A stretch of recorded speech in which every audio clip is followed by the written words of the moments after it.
Assalamualaikum warahmatullahi wabarakatuh. Kembali lagi bersama Sinja Entertain dengan saya Ocu. Kali ini Ocu akan menceritakan sebuah film yang sangat keren, luar biasa dan beradrenalin tinggi, yang dimana saya sendiri pun dibuat mual dengan adegan pertarungan dan senjata yang digunakan. Bagaimana tidak, seorang yang mempunyai latar belakang sebagai petarung dipaksa harus melampaui batas kemampuan dirinya tatkala orang yang paling penting dalam hidupnya dibunuh tanpa belas kasihan. Jadi jangan salahkan Nadia Oomara jika petarung ini menunjukkan arti keadilan yang sesungguhnya tanpa omon-omon belaka. Kisah dibuka dengan diperlihatkannya seorang petarung boxing bernama Sam. Ia tidak berasal dari Binjai melainkan dari suatu kota yang ada di Prancis. Tak berselang lama sasana mereka pun diserang oleh sekelompok preman yang petentang-petenteng berlagak sok jagoan, dan keributan tersebut membuat Sam harus berakhir di penjara. Akhirnya Sam pun dibebaskan dengan persyaratan oleh pihak kepolisian. Namun di tengah perjalanan pulang Sam dihentikan oleh dua orang preman yang mengendarai Yamaha NMAX dengan maksud dan tujuan Sam diminta untuk datang menemui saudara kandung preman ini yang bernama Farhad. Sam yang telah merasakan kerasnya hidup di Bui pun memilih untuk kabur melarikan diri. Aksi pelarian Sam tak berlangsung lama tatkala preman ini berhasil menghancam kepala Sam dengan sebuah tongkat besi, dan terjadilah perkelahian yang membuat Sam tidak sengaja membuat preman yang tak lain adalah seorang adik dari bos gangster ini terjatuh dari ketinggian hingga menyebabkan ia meninggalkan dunia yang hanya permainan dan senda gurau belaka ini. Al-Quran Surat Muhammad ayat 36. 5 tahun telah berlalu sejak kejadian peristiwa itu. Sam pun kini telah meninggalkan negara Prancis dan pindah ke kampung halaman lucinta Luna, yakni di Thailand. Di sini Sam pun hidup dengan sangat bahagia karena ia telah menikahi seorang wanita buy one get one alias janda beranak satu. Istri cantik Sam bernama Mia dan anak tiri Sam bernama Dara. Sam yang ingin hidup sukses di perantauan sekaligus ingin mewujudkan impian istrinya membangun sebuah warung pecel lele di pinggir pantai. Sam rela melakukan 3 profesi kerja sekaligus dalam 24 jam. Dimulai paginya Sam menjadi seorang nelayan dan siang harinya Sam bekerja di hotel sebagai antar jemput para turis, dan ditutup sore harinya Sam menjadi seorang petarung bayaran.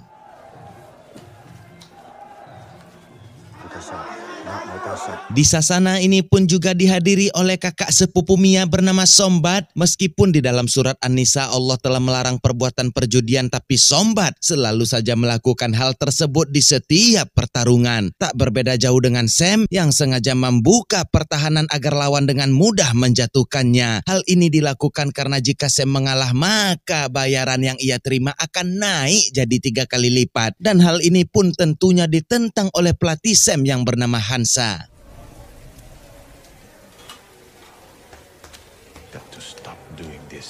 Setelah pertarungan tersebut selesai, Sam pun pergi ke pantai bersama istrinya Mia, dan betapa bahagianya Mia membayangkan ia membangun usaha pecel lele di tempat ini. Keesokan harinya Sam dan Mia pun pergi ke kantor pertanahan untuk melunasi tanah yang telah mereka DP tempo hari. Namun terjadi masalah tatkala tanah yang Mia inginkan tidak jadi dijual kepada mereka karena telah dibeli oleh seseorang bernama Narong dengan harga yang jauh lebih tinggi. Seperti judul lagu Demi Kau dan Si Buah Hati, Sam yang tak ingin istrinya bersedih rela melakukan apapun demi mendapatkan tanah yang Mia inginkan. Meskipun Sombat telah mengatakan bahwa Narong merupakan seorang penguasa yang berbahaya dan memiliki banyak bawahan di setiap bisnis ilegalnya. Namun Sam yang tidak patah semangat tetap ingin menemui Narong. Beberapa waktu kemudian Sombat mengajak Sam untuk bertemu dengan Narong dan tangan kanannya bernama Samsul. Entah kebetulan atau tidak, ternyata Narong juga berasal dari Prancis sama seperti Sam. Sembari menikmati sup biawak ini, Narong menjelaskan jika Sam ingin mendapatkan tanah tersebut, maka Sam harus membantunya mengirimkan narkoboy ke dalam hotel yang kebetulan Sam juga bekerja di sana. Awalnya Sam ragu dan menolak permintaan Narong, namun mengingat tanah tersebut merupakan sebuah bentuk kebahagiaan Mia, maka Sam pun bersedia melakukan pekerjaan yang dimintai oleh Narong. Dan inilah sumber malapetaka yang akan terjadi pada kehidupan Sam beserta keluarganya. Tibalah hari di mana Sam akan mengirimkan narkoboy ke dalam hotel yang diletakkan pada sebuah koper. Narong pun meminta Sam untuk mengikuti anak buahnya bernama Panjul, serta Sam diminta untuk menyerahkan koper tersebut kepada Panjul setelah Sam berhasil lolos dari pihak pemeriksaan dan pihak keamanan.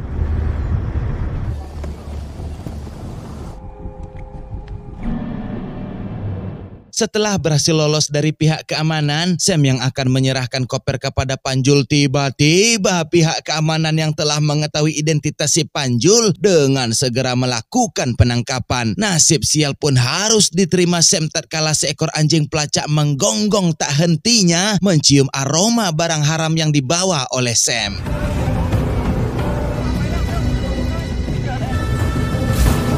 Sam pun berhasil kabur dari kejaran polisi bak ninja Hattori yang mendaki gunung lewati lembah. Namun sialnya, ditambah naas bagi Sam yang hendak pulang ke rumah, ia pun melihat anak buah Narong juga bergerak menuju ke rumah Sam. Alhasil Sam harus menempuh jalur pintas dengan berenang agar bisa sampai duluan ke rumah untuk menyelamatkan keluarganya. Astagfirullahalazim. Ketika pintu dibuka, Sam dikagetkan dengan kemunculan anak buah Narong yang datang dengan nawaitu hendak membunuh Sam yang gagal dalam pekerjaannya. Perkelahian pun terjadi yang awalnya didominasi oleh Sam, namun ketika mendengar teriakan darah yang dibawa pergi oleh Samsul dan melihat Mia yang tengah hamil tersungkur jatuh dihajar oleh anak buah Narong, membuat Sam tidak fokus dan alhasil ladiang pun mendarat di kelapa Sam yang membuat Sam harus turu dan tak bisa berbuat apa-apa. Bahkan ketika Mia hendak dibantai pun Sam hanya bisa pasrah dan hanya bisa berdoa pada Yang Maha Kuasa.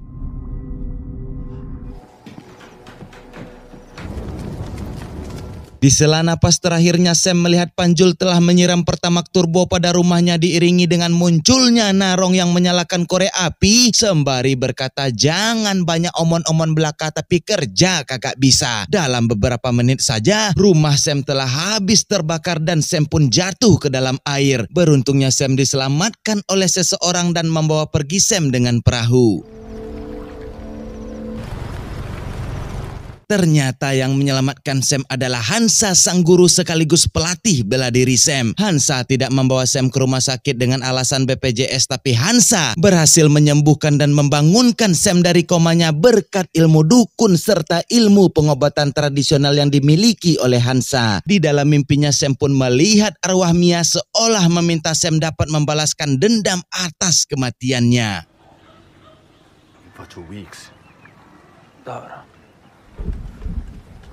Setelah itu, Sam pun mendatangi kakak sepupu almarhum istrinya yakni Sombat, dan Sombat pun terkejut melihat Sam yang masih selamat. Sombat pun menyarankan agar Sam segera meninggalkan Thailand karena Narong menganggap Sam telah meninggoy. Sam menolak permintaan tersebut dan karena kekeh serta kuatnya keinginan Sam untuk membalas dendam, Sombat pun memberitahukan bahwa Panjul tinggal di daerah Bangchan sedangkan Narong tinggal di ibu kota tapi tak mengetahui lokasi pastinya. Lalu Sombat pun memberikan foto darah agar Sam bisa menjadikannya sebagai petunjuk dan perburuan brutal Sam seperti Iko Uwais pada film The Raid akan segera dimulai.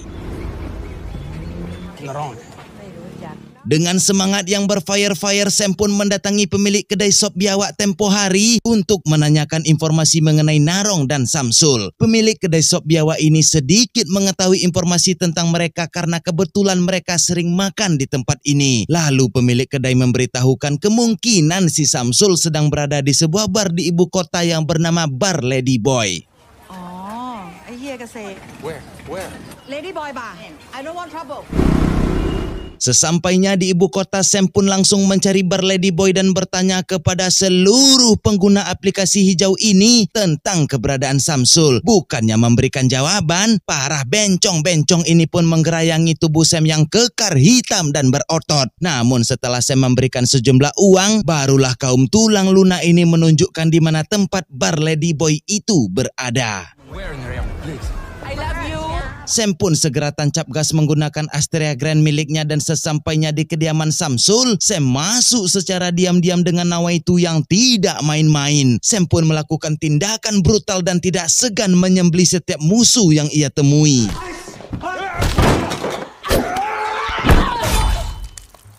Bisnis dan pesta empot-empot yang diadakan seketika menjadi kacau tatkala mendengar keributan yang dibuat oleh Sam. Tentunya akan hal tersebut membuat Samsul dan para kroconya naik tensi dan perkelahian pun tak dapat terelakkan.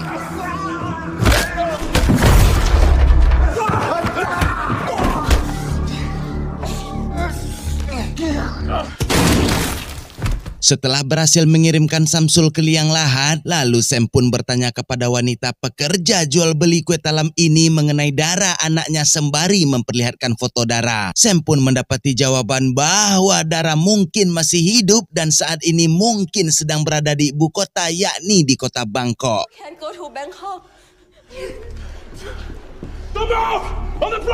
Malam itu juga Sam kembali ke tempat kediaman gurunya Hansa untuk memberitahukan bahwa kemungkinan Dara masih hidup. Hansa pun memberikan senjata serta jimat dari leluhurnya kepada Sam. Dan Hansa juga menyatakan bahwa ia tak mau kehilangan keluarga dan akan ikut serta bersama Sam menghancurkan Narong dan anak buahnya. Mendengar hal tersebut membuat Sam menangis di pelukan gurunya.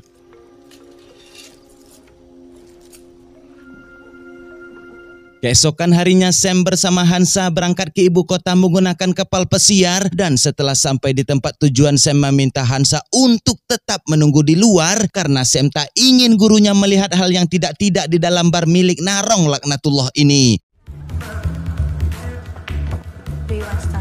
Dan benar saja sesampainya Sam di dalam langsung didatangi oleh Mami dan ditawarkan berbagai macam bentuk serabi lempit, tapi Sam menolak dan beralasan Sam meminta serabi lempit yang masih tersegel. Tentu saja hal ini bertujuan agar Mami memberikan stok spesial yang masih ABG seperti Dara contohnya.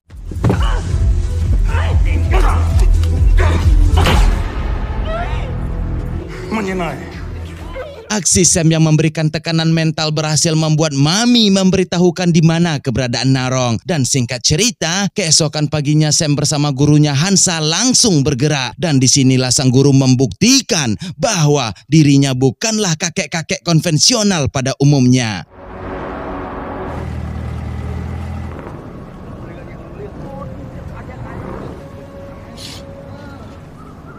Di sisi lain, Sam yang telah berhasil masuk ke dalam pabrik tanpa diketahui, Sam pun bertanya pada karyawan yang bertugas sembari melihatkan foto putrinya. Salah seorang karyawan berbisik kepada Sam untuk mengikutinya. Setelah diikuti, betapa terkejutnya Sam melihat kelakuan Dajjal Narong yang menculik anak-anak untuk dipekerjakan secara paksa. Terlebih lagi mereka semua disuruh untuk memasukkan pil anjing gadang ke dalam siput. Tak tahan dengan kelakuan para laknatullah ini membuat Sam tanpa basa-basi menyerang penjaga dan mematahkan setiap persendian di tubuh mereka.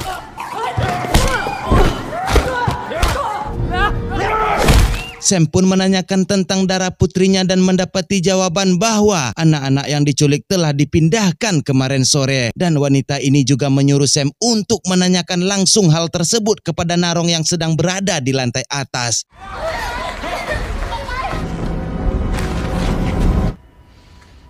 Disinilah terjadi adegan kebrutalan yang mirip aksi Iko Uwais pada film The Raid tatkala semua musuh Sam kalahkan tanpa belas kasihan, bahkan Sam tak segan-segan menghabisi musuhnya dengan lad yang tajam.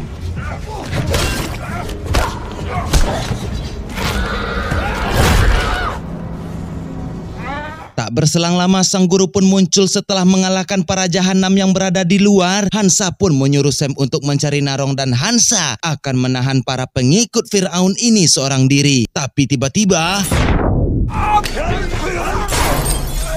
Saya memohon maaf tidak bisa menampilkan adegan pertarungan di dalam lift ini karena pertarungan yang ditampilkan bisa-bisa membuat subscriber tercinta saya menjadi muntah. Bagaimana tidak? Ladiang yang menembus tempurung lutut, senpi yang ditembakkan dari jarak dekat, tulang tangan dan kaki yang offset akibat pertarungan serta selai stroberi yang sudah seperti busa sabun mandi. Tapi alhamdulillahnya pahlawan kita Sam mampu bertahan dan tak jadi recall pulang ke base meskipun mana yang dimiliki Sam hampir benar-benar terkuras habis.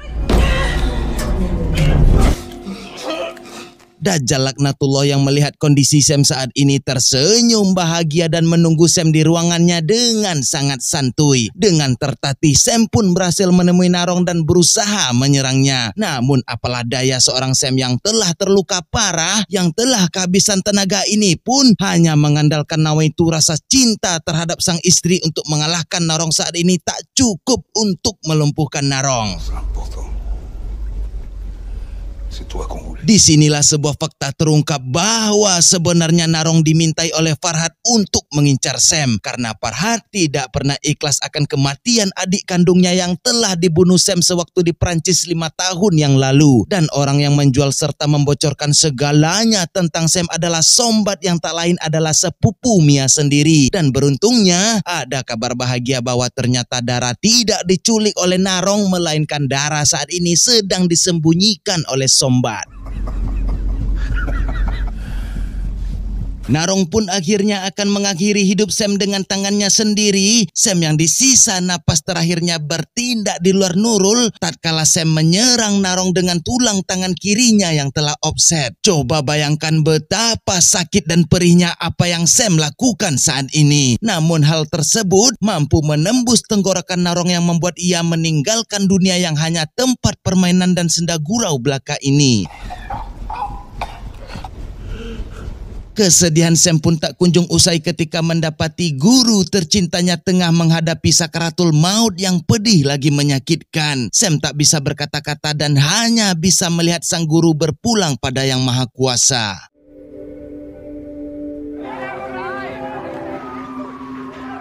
Keesokan harinya entah bagaimana caranya Sam telah sampai di desa dan tanah tepi pantai impian Mia ini pun telah dibangun dan berdiri sebuah warung pecel lele persis seperti apa yang diinginkan oleh almarhum Mia. Ternyata yang mewujudkan ini semua adalah Sombat sepupu Mia yang merasa bersalah atas kematian Mia. Sombat pun merasa ikhlas akan dihabisi oleh Sam, namun di saat yang bersamaan terdengar suara Dara yang menangis memanggil ayahnya. Sam pun seketika berlari memeluk Dara diiringi letusan pistol yang berarti Sombat memilih untuk mengakhiri hidupnya atas rasa bersalah yang telah ia perbuat.